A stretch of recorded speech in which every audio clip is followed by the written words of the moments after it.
I think once we talk about red hair, it is widely considered to be the gold standard for pediatric retinal imaging.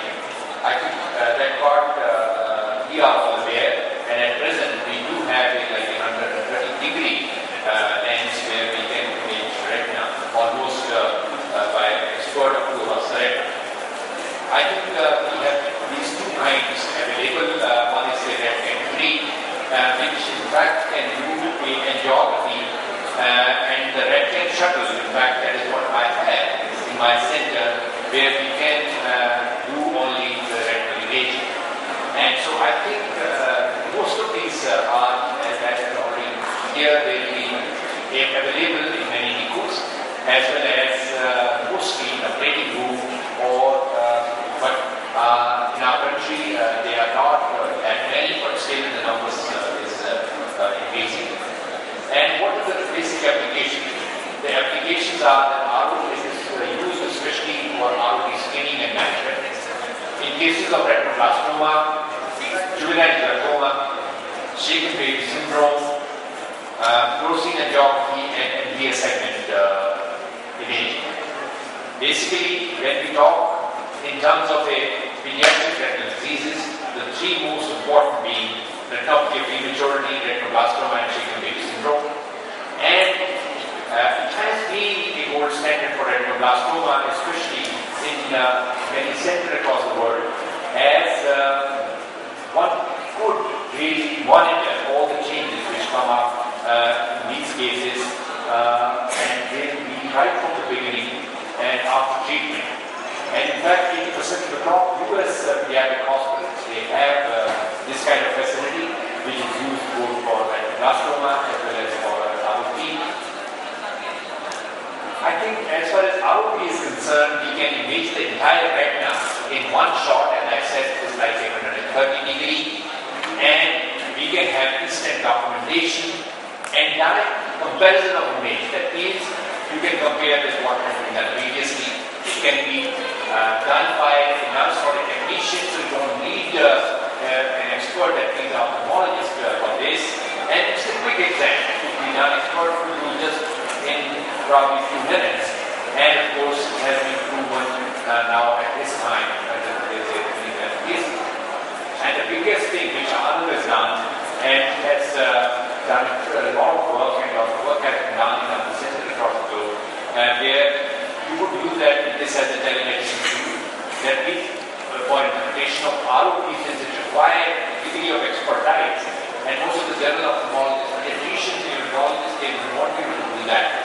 I think this kind of device helps us to get that kind of image, and this image then can be remotely evaluated by an expert, and to have an accurate diagnosis, and then plan what is to be done. And these images can be permanently also stored. And what we really get in these cases is, once you have something like a 3+ and plus, which has come so much after PTRP study, so you can exactly know what is going on, whether this 3+ is going down or it is going towards the plus side. I think it's very important. So the documentation is very important for that part.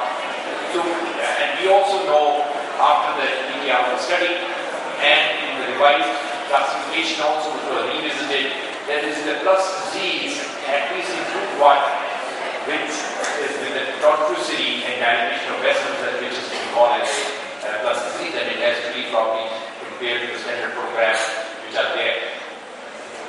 And the major clues to sphere are, you can take image like this. This image taken by red-10 shuttle by us, and you can see this kind of tunica vascular lenses, and at times you can see almost like a red circle around the pupil. I think if something like that is happening, that means something serious is going on behind, as far as so this will form one of the major clues as far as the ROP is concerned. And red-10 imaging does help us that we can put this and categorize this disease as ROP, and according to international classification of retinopathy of prematurity. I think one thing which we have just now talked in the previous session, especially for our country, is very important to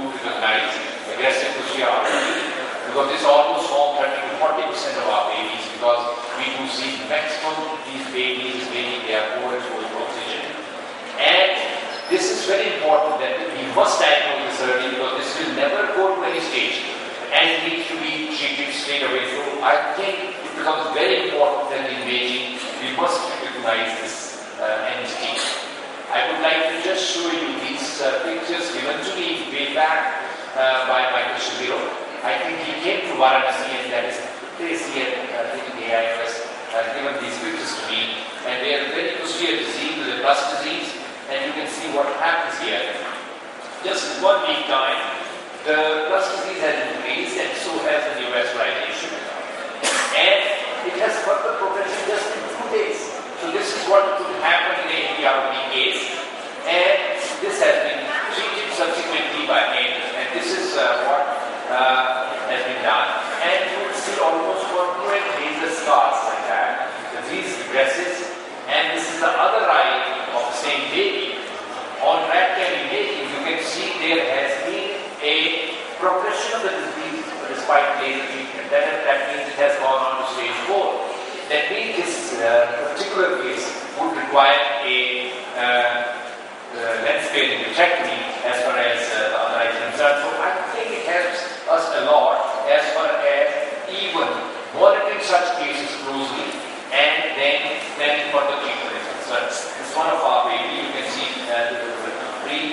laser here, stage 3, and that is what you will see. In 2 weeks, the image has been taken after 2 weeks.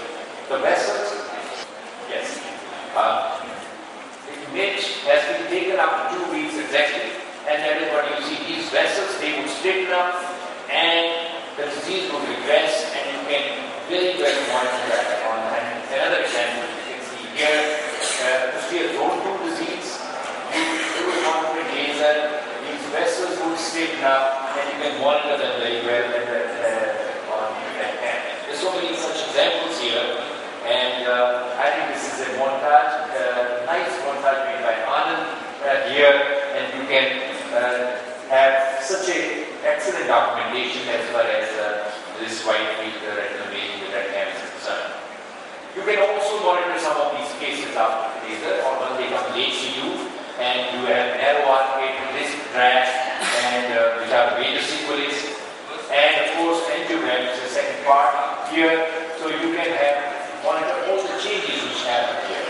I think these are some of the pictures I'm using which Anand has given to me, and he says they have been given by Martinez, because we have, probably both of us, we have Brett and Shepherd, and that's where our pictures are not there. So you can exactly find out what happens in the vessels. You can see the growth of vessels, working, and especially once you see I'm not talking about what happens after giving the avastin, but you can monitor these changes with endurance as what happens pre-avastin and post-avastin here, and subsequently what is happening on. You can monitor all the changes as far as the growth, the capillarities, and so many other changes are concerned. And or you can have a change like this here.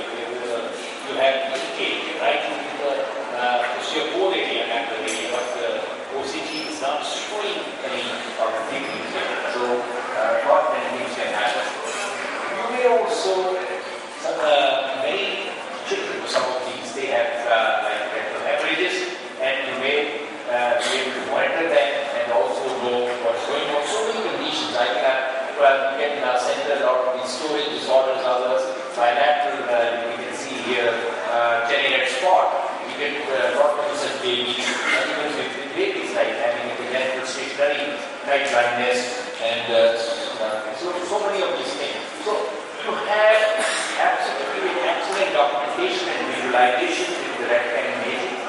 It is easy to use, as I already said. If you have an expert, and it could be a nurse or a technician, they would easily do this within a few minutes, and it is the greatest educational tool. That is what is very, very important.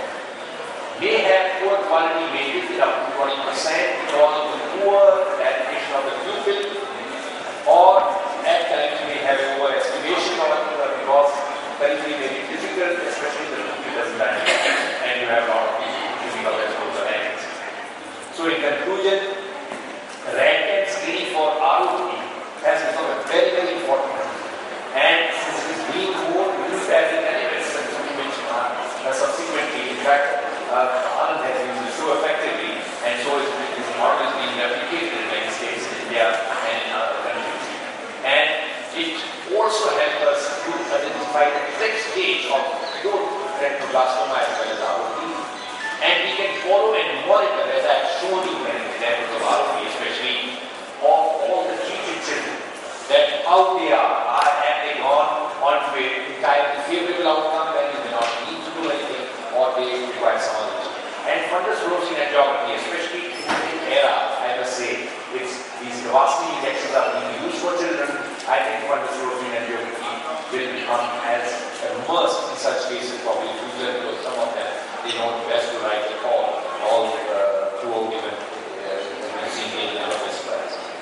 can do it